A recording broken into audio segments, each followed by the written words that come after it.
आमच्या पोरांना निर्णयक्षम तर बनवाच, पण पटकन कृतिशील कृती करणारे त्यांना बनवा. महत्वाची गरज ती असते. नाहीतर यश कसं मिळवावं यासाठी अपार नियोजन करणारे मी असंख्य माणसं बघितलीत. म्हणजे काही काही मुलांच्या घरी मी गेलो, त्यांची अभ्यासाची खोली बघितली तर त्यांच्या भिंतीवरच भलं मोठं वेळापत्रक टांगलेलं असतं. वडील कौतुकाने सांगतात, आमच्या मुलाचं वेळापत्रक आहे. जसा 10वीत आला वेळापत्रकच करून ठेवलंय. मग मी त्याचं वेळापत्रक वाचतो. अप्रतिम वेळापत्रक, नियोजन अफलातून, नियोजन उत्तम केलं, अंमलबजावणी. काल रात्री मित्राबरोबर पिक्चरला गेल्यामुळं पहाटे 6ला उठायचं होतं, ते डायरेक्ट 8:30लाच उठलो. मग आवरण्यासाठी अर्धा तास घेतला, मग 9 वाजले.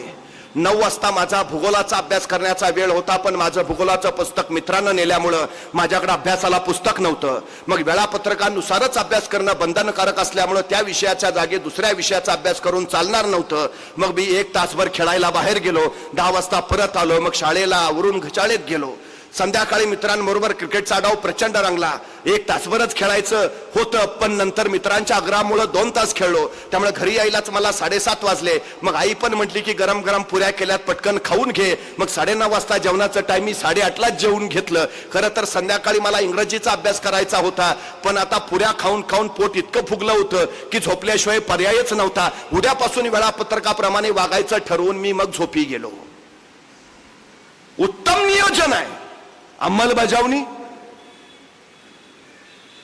आमच्या पोरांना नुसतं नियोजन करायला शिकवू नका, अंमलबजावणी कृतिशील बनवा. झालंच पाहिजे. भान राखून योजना आखाव्यात आणि बेभान होऊन त्या अंमलात आणाव्यात. हे छत्रपती शिवाजी महाराजांच्या यशाचं सूत्र आहे.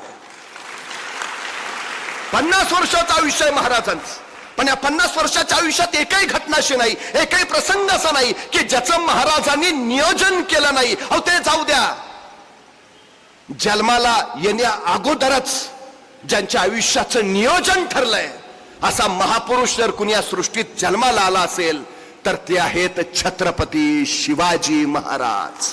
जन्माला यायच्या आधीच ठरलंय का जन्माला यायचंय, जन्माला यायच्या आधीच ठरलंय जन्माला येऊन काय करायचं. 50 वर्ष एकही घटना नाही ज्याचं महाराजांनी नियोजन केलं नाही. महाराजांच्या आयुष्यात एक आणि एकमेव घटना ज्याचं महाराजांनी नियोजन केलं नव्हतं ती म्हणजे महाराजांचा मृत्यू. त्या एकाच घटनेचं नियोजन नव्हतं. 40,000 फौजनीशी अफजल खान आला आणि अफजल खानाचा कोटळा महाराजांनी फक्त 2 मिनिटात बाहेर काढला. महाराजांच्या या 2 मिनिटाच्या यशस्वीतेसाठी महाराजांनी तब्बल 1 वर्ष नियोजन केलं होतं, हे लक्षात असू द्या. 2 मिनिटाच्या यशस्वीतेसाठी 1 वर्षाचं नियोजन.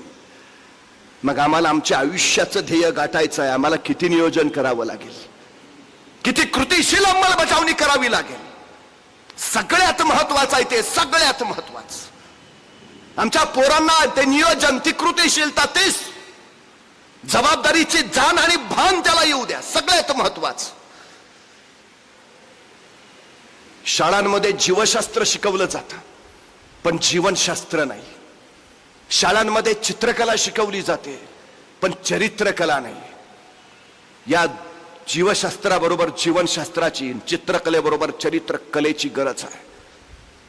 ध्येय इतकं इतकं ठाम हवं, इतकं पक्क हवं की काही होऊ दे, ते गाठल्याशिवाय माघारी फिरायचं नाही, ही उर्मी त्याच्यात यायला हवी.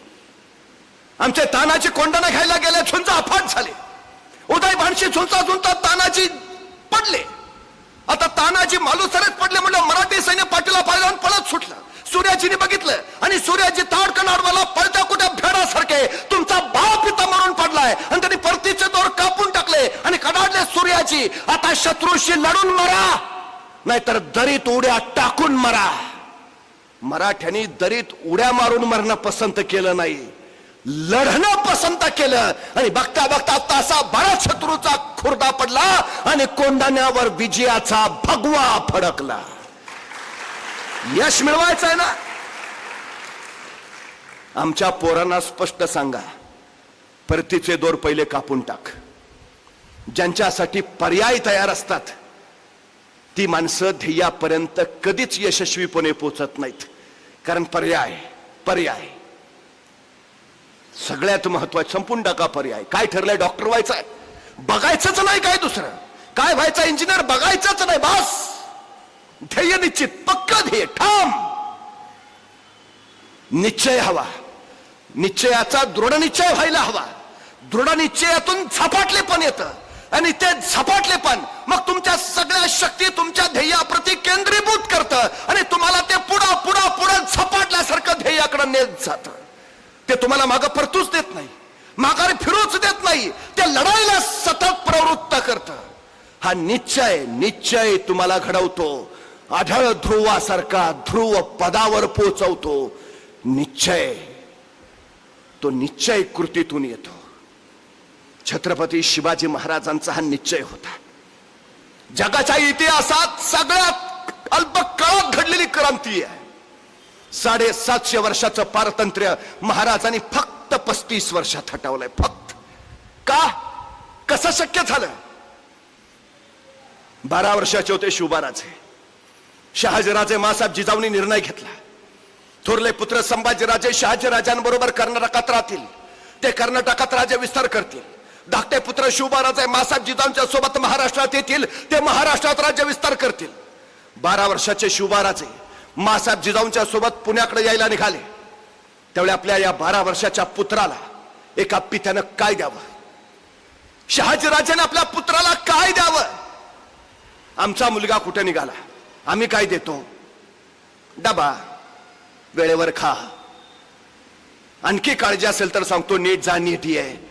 फारच काळजी असेल तर आई म्हणते बसमध्ये बसताना मधल्याच सीटवर बस. बाळ म्हणतं का? नाही, पुढनं कुणी ठोकलं तरी तू सुरक्षित, मागनं कुणी धडकलं तरी तू सुरक्षित, बाळा तू जगला पाहिजे. पण 12 वर्षाच्या शिवबाराजांना पिता शहाजीराजे काय देतायत जाताना? स्वतः शहाजीराजांनी संस्कृत मधून तयार केलेली मुद्रा आपल्या या पुत्राच्या हातावर दिली. ही नुसती मुद्रा नव्हती, आपल्या पुत्रासाठी दिलेलं स्वप्न होतं, आपल्या पुत्रासाठी दिलेलं ध्येय होतं, आपल्या पुत्रासाठी दिलेली महत्वाकांक्षा होती. काय होतं मुद्रेत? प्रतिपच्च चंद्ररेखेव मुद्रा वर्धिष्णु विश्ववंदिता शहसुनो शिवजातस्य मुद्रा भद्राय राजते. एक पिता आपल्या पुत्राला काय सांगतोय? प्रतिपदेच्या चंद्राच्या कलेप्रमाणे तुमचं राज्य वाढत वाढत जाईल आणि एक दिवस ते विश्वाला वंदनीय होईल. कोण विश्वास आहे पुत्राबद्दल? कोण खात्री आहे? अजून पुत्र बेंगलोरातच आहे, महाराष्ट्रात यायचेत राजे, स्वराज्याला सुरुवात व्हायची आहे आणि त्याच्या आधीच पिता शहाजीराजे सांगतात खात्री आहे तुम्ही राज्य उभा करणारच, तुमचं राज्य प्रतिपदेच्या कलेप्रमाणे वाढणारच, ते विश्वाला वंदनीय होणारच. कोण खात्री? शहाजीराजाने असं नाही विचारलं जमेल का, कराल का? शिवबाराजे होईल का? सवालच नाही, जमणारच, जमणारच. आमच्या पोरांच्या चुका काढण्यापेक्षा त्यांचं कौतुक करायची संधी शोधा, म्हणजे पोरं इतिहास घडवतील. शहाजीराजांनी हे सांगितलं मला. कसे घडले शिवबाराजे? आणखी काय दिलं हो शहाजीराजांनी? छोटं मंत्रिमंडळ दिलं, उद्या तुमचं स्वतःचं मंत्रिमंडळ उभा राहू द्या. आणखी काय दिलं? भगवा ध्वज दिला. कोण विश्वास आहे बघा, कोण खात्री आहे? राज्य उभा राहणारच आहे राजे, पण उद्याच्या तुमच्या उभा राहणाऱ्या राज्याचा हा भगवा दौलत ध्वज बनवू द्या. आणखी विश्वास प्रगाढ केला. पण त्याच वेळी शहाजीराजांनी सांगितलं, पण ध्यानी घ्या शिवबाराजे, हा भगवा पेलणं कुणालाही शक्य होत नाही. मनगटात रग आणि छातीत धग असावी लागते त्यासाठी.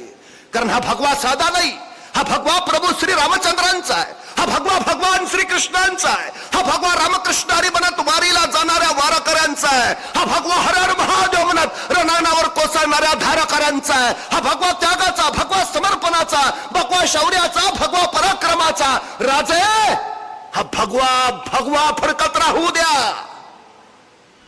काय सांगितलं? कुणालाही शक्य नाही यश गाठणं. कळसावरच्या झेंड्यानं कायम फडफडतच राहावं लागतं. फडफडणं झेपत नसेल तर त्यानं पायाचा दगड होऊन पडावं, त्याला कुणी हलवत नाही. काय व्हायचंय? कळसावरचा यशाचा फडफडणारा झेंडा की पायाचा दगड?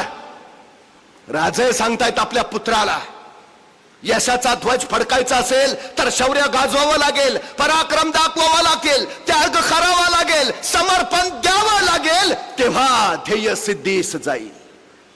मी पुन्हा सांगतो, तुम्ही तुमच्या आयुष्याचं राज्य घडवायला निघाला आहात. 4 गोष्टी महत्वाच्या आहेत. शौर्य गाजवा, पराक्रम दाखवा, त्याग करा, समर्पण द्या. यश तुमच्या पायाशी असेल. कष्टाला पर्याय नाही. यशाला शॉर्टकट नसतोच. त्यामुळे कष्ट करावेच लागतील. जिंकतो तो जो अविरत कष्ट करतो. अविरत. मुंगी बघितली?